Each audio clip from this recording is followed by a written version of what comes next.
Bismillahirrahmanirrahim. Assalamualaikum warahmatullahi wabarakatuh. Alhamdulillahilladzi ja'alana al-mu'minin as-sa'imin wal-muttaqina insyaallah. Nusalli wa nusallimu ala afdalil anbiya'i wal mursalin habibina Muhammadin wa ala alihi wa sahbihi wa dzurriyyatihi wa ummatihi ila yaumiddin. Saudara-saudariku dimanapun Anda berada, kita awali dengan bermohon pada Allah Subhanahu wa Ta'ala, semoga seluruh amalan kita yang telah kita tunaikan sejak hari pertama di bulan Ramadan sampai dengan detik ini berkenan diterima oleh Allah Subhanahu wa Ta'ala. Kita juga turut mendoakan semoga setiap saudara-saudari kita yang sakit berkenan Allah sembuhkan, dan terkhusus semoga wabah yang tengah kita hadapi bersama segera diangkat oleh Allah Subhanahu wa Ta'ala, tentunya dengan ikhtiar dan doa-doa serta amalan-amalan terbaik kita. Baik, hari ini kita akan coba lanjutkan. Kita telah uraikan dari sejak amalan malam Ramadan, ya, dengan amalan yang disebut dengan qiyam itu. Kemudian beranjak sampai dengan ke waktu sahar dengan amalan yang kita sebut sahur itu. Dan kini saatnya kita tiba pada amalan utama dalam konteks siam, ya, puasa yang menjadi inti ibadah yang kita tunaikan di bulan Ramadan. Qiyam dengan amalan salat, juga hal-hal yang menyertainya dari mulai doa sampai istighfar telah kita tuntaskan. Sahur dari sejak waktunya makan sampai cara berdoa dan istighfar telah kita tunaikan. Ketika terhenti waktu sahur dengan tibanya fajar, seperti diisyaratkan dalam Al-Quran surah kedua di pertengahan ayat 187 itu, wa kulu washrabu hatta yatabayyana lakumul khaytul abyadu minal khaytil aswadi minal fajr. Silahkan nikmati makanan itu, silahkan minum senyamannya, ya, sampai nanti tiba isyarat benang putih yang mulai membelah benang-benang hitam. Yang dimaksudkan dengan benang putih itu adalah cahaya fajar. Jika fajar telah tiba, maka berhenti makan, berhenti minum, berhenti waktu sahar, berhenti sahur, dan tiba waktunya untuk memulai siam, puasa sebagai inti ibadah Ramadan kita. Nah, kita akan turunkan beberapa hal yang menjadi inti amalan saat kita menunaikan siam dari mulai awal fajar sampai dengan datang maghrib. Saat adzan maghrib berkumandang, selesai kemudian waktu kita menunaikan siam dalam konteks kita berpuasanya, dan masuk kemudian kepada amalan baru. Ada beberapa persoalan yang bisa kita turunkan dalam pembahasan siam ini, baik berupa amalan utama saat kita menunaikan puasa, kemudian yang kedua tantangan dalam kita menunaikan puasa, dan yang ketiga ada satu rahasia yang hadir saat kita berbuka. Baik saudara-saudariku, kita akan mulai dulu dengan pembahasan yang terkait dengan bagian pertama, amalan apa yang bisa kita maksimalkan saat kita menunaikan ibadah siam Ramadan, khususnya dalam konteks penunaian dari fajar sampai dengan ke maghrib. Seperti pernah saya uraikan di pertemuan sebelum kita masuk ke dalam bulan Ramadan, bahwa hal terbaik yang bisa kita lakukan dalam konteks menunaikan ibadah adalah mengikuti petunjuk Al-Quran dengan cara melihat keteladanan dari praktek ibadah Rasulullah Sallallahu Alaihi Wasallam yang ditiru kemudian oleh para sahabatnya, ditiru lagi oleh para tabi'in dan generasi-generasi setelahnya. Ini adalah pengamalan dari perintah Al-Quran di surah ketiga Ali Imran itu ayat 31. Qul in kuntum tuhibbunallaha fattabi'uni. Katakan Muhammad SAW, jika kalian, maksudnya ke kita umat-umat Nabi Muhammad, benar-benar serius mencintai Allah, maka buktikan cinta itu dengan cara mengikuti petunjuk-petunjuk Nabi. Ketika Anda bisa ikuti itu, yang disebutkan tadi di Quran surah ketiga ayat 31, maka berpeluang apa yang kita ikuti itu menjadi teladan bagi diri kita, sekaligus kita pun akan jadi teladan bagi orang lain. Itu yang disebut dengan uswah namanya. Maka Allah tegaskan di Quran surah ke-33 ayat 21, dengan cara mengikuti Nabi ini ada keteladanan pada diri Rasulullah. Laqad kana lakum fi Rasulillahi uswatun hasanah. Sungguh kami telah tetapkan pada pribadi Rasulullah SAW keteladanan yang terbaik, yang jika kita bisa ikuti, kita pun jadi teladan lagi. Nah, di antara keteladanan yang bisa kita keluarkan dari amalan-amalan Ramadan yang dikerjakan oleh Nabi, secara umum saya ingatkan lagi terbagi kepada 3 amalan utama yang diinfokan oleh sahabat junior pada saat itu yang seringkali membersamai Nabi SAW, yaitu sahabat Ibnu Abbas, ya, radhiyallahu taala anhuma. Ya. Karena Rasulullah sallallahu alaihi wasallam adalah Rasulullah sallallahu alaihi wasallam ajwadan nas wa ajwadu ma yakunu fi Ramadan.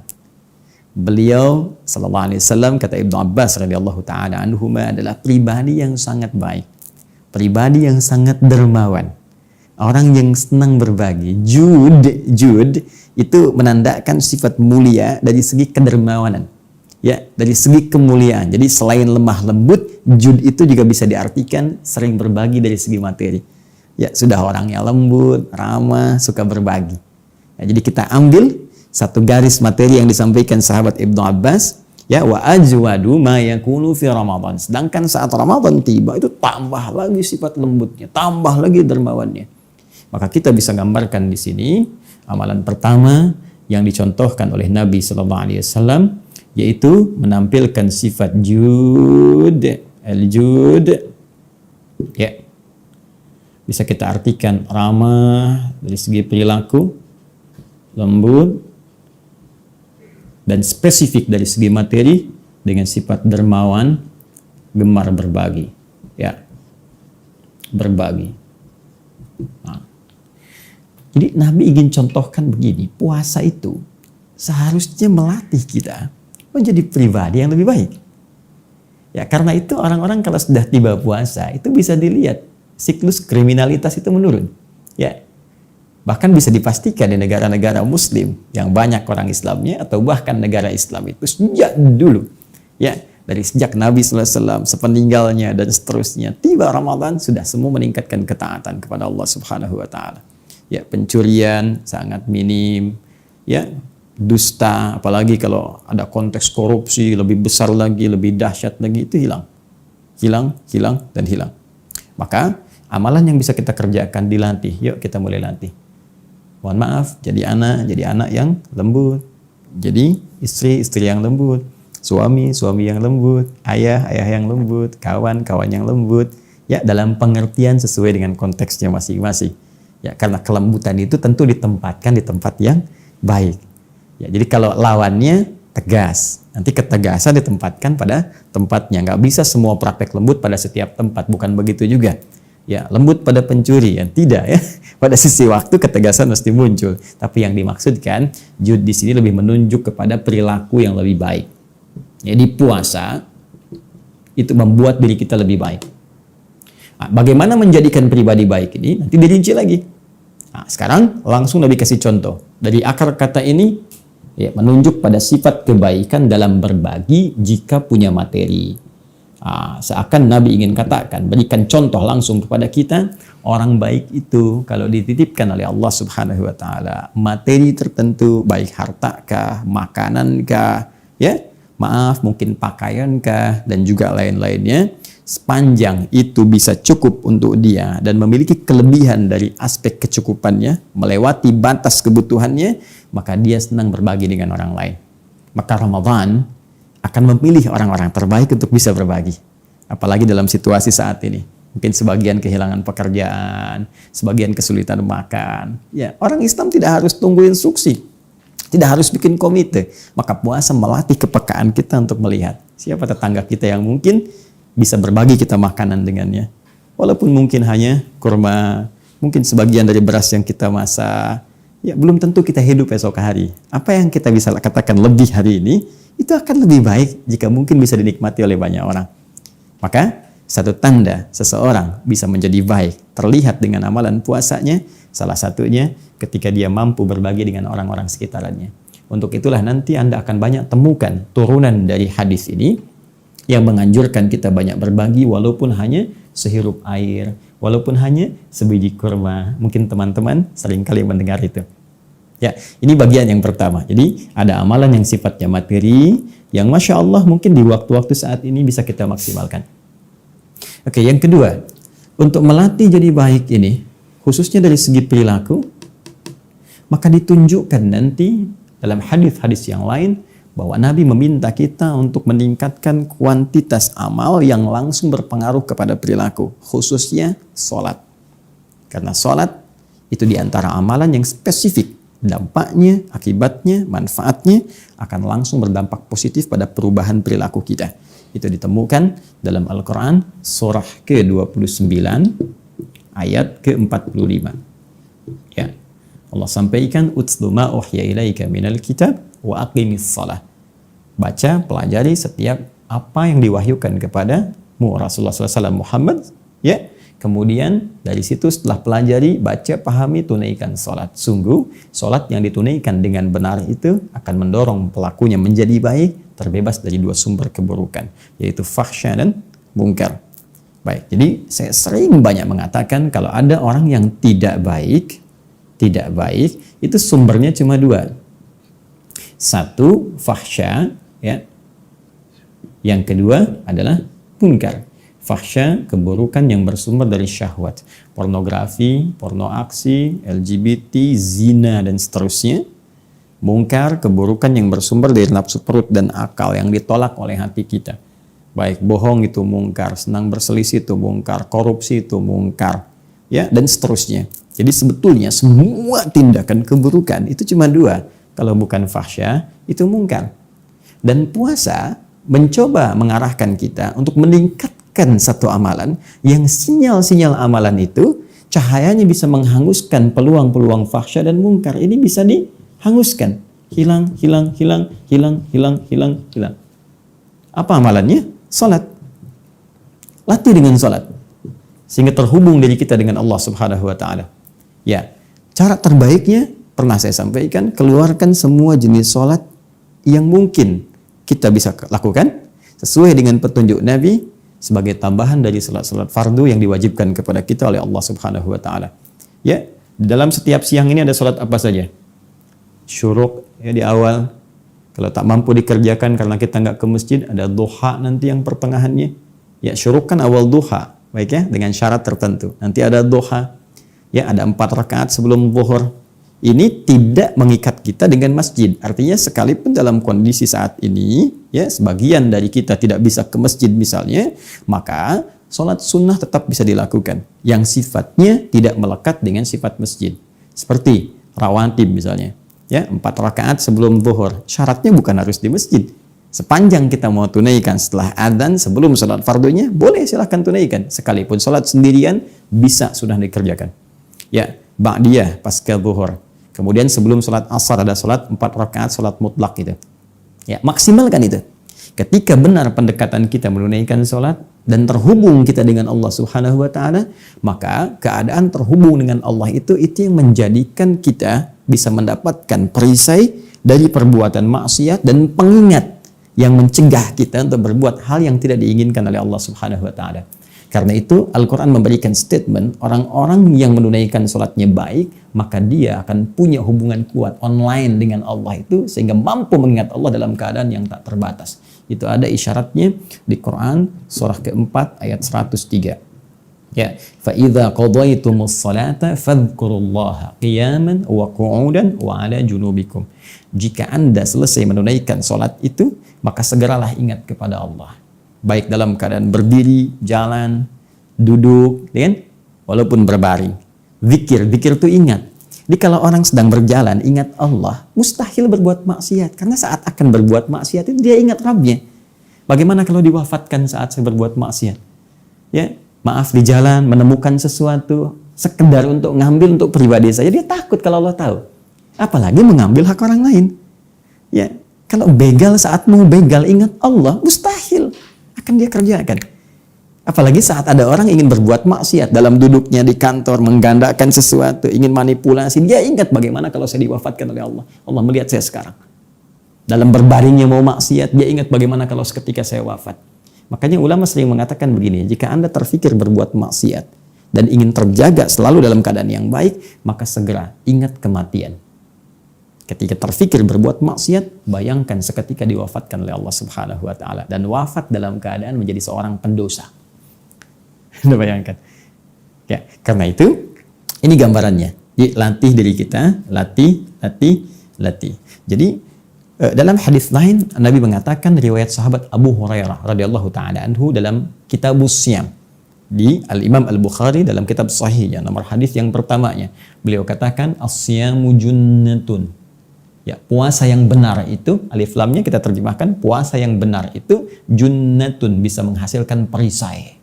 Ya, perisai yang tak nampak. Jadi kalau ada dalam bahasa Arab huruf dimulai dengan jim dan nun, ya, jim dengan nun biasanya kalimatnya mengandung arti sesuatu yang tak nampak, tersembunyi. Ya, jin disebut dengan jin karena tak nampak dalam pandangan kita. Jannah, ya, jannah tuh, jannah, surga disebut dengan jannah karena belum tampak dalam pandangan kita sekarang. Ya kan? Jinnah, ya, ada jannah, ada jinnah, ada junnah. Beda tuh, ya. Ada jin, ada jun, beda. Jin dan jun, lain kan? Nah, ada jannah, ada jinnah. Jinnah jamak dari kata jin. Minal jinnati wan nas. Tak terlihat juga. Baik, junnah di sini puasa menghasilkan junnah. Jannah, jinnah, junnah. Junnah itu perisai. Ya, yang tak nampak dalam pandangan kita. Jadi perisai ini kan fungsinya mencegah sesuatu yang membahayakan. Orang di medan perang punya perisai. Ada baju zirah, ada tamengnya, ya. Ini perisai. Ya, jadi begitu musuh misalnya akan melakukan sesuatu ya yang membahayakan diri kita, perisai ini menghalangi kita. Nah, perisai yang membentengi kita dari perbuatan fahsya dan mungkar, yang mencegah setan, ya bisa menembus relung hati kita yang paling dalam untuk mempengaruhi berbuat maksiat, itu namanya junnah. Di puasa itu melatih kedekatan kita dengan Allah sehingga Allah memberikan perisai pada diri kita. Orang yang punya perisai ini disebut dengan junnah tadi karena rajin menunaikan ibadah dalam puasanya, maka perisai itu yang akan menghambat perbuatan maksiat masuk menembus dirinya. Begitu ada bisikan misalnya, ambil sendal orang ini nih. Mumpung gak ada orang ke masjid, ambil kotak infaknya. Misal, masuk, tek tek tek tek. Itu kalau orang ada perisainya langsung mental kalimat itu. Tek, pergi. Tidak. Saya masih ingin bertakwa. Tidak. Bagaimana kalau saya diwafatkan dalam keadaan berbuat maksiat? Hei, ini musim bantuan-bantuan. Ayo ambil keuntungan dari bantuan itu. Kalau bisa ambil tarif dari situ. Kalau bisa kasih yang ini sedikit, yang lain banyak. Hei, hati-hati. Kalau perisai yang masih ada, bagaimana ketika saya mengambil keuntungan dari situ, saya diwafatkan oleh Allah. Nah, ini junnah namanya. Karena itu, orang-orang yang rajin ibadah, khususnya rajin menunaikan sholat, itu akan kuat junnah dalam dirinya. Akan kuat perisai pada dirinya. Karena itu, kemungkinan besar orang ini akan selalu berperilaku baik dalam kehidupannya karena semua bisikan-bisikan fahsya dan mungkar tidak akan tembus pada dirinya, dihambat oleh perisai yang ia bisa dapatkan dalam konteks menunaikan ibadah saat ia puasa itu. Dua. Dan yang ketiga, ya, Ibnu Abbas radhiyallahu taala anhu mengatakan, "Hina yalqahu Jibril alaihi salam fi kulli lailatin min Ramadan." Memang ini spesifik nanti di malam harinya. Tapi juga ibadahnya bisa bersifat umum mencakup di siang harinya. Apa itu? Ya, yudarisuhul Quran, tadarus Al-Quran. Belajar Al-Quran. Interaksi dengan Al-Quran. Di bagian ketiga, Al-Quran. Ya. Anda bisa petakan nanti untuk mempelajari Al-Quran ini dengan 3 peta utama. Ya, ada yang disebut dengan qiraah, ada yang disebut dengan tilawah, ya. Ada yang disebut dengan terakhir tahfidz.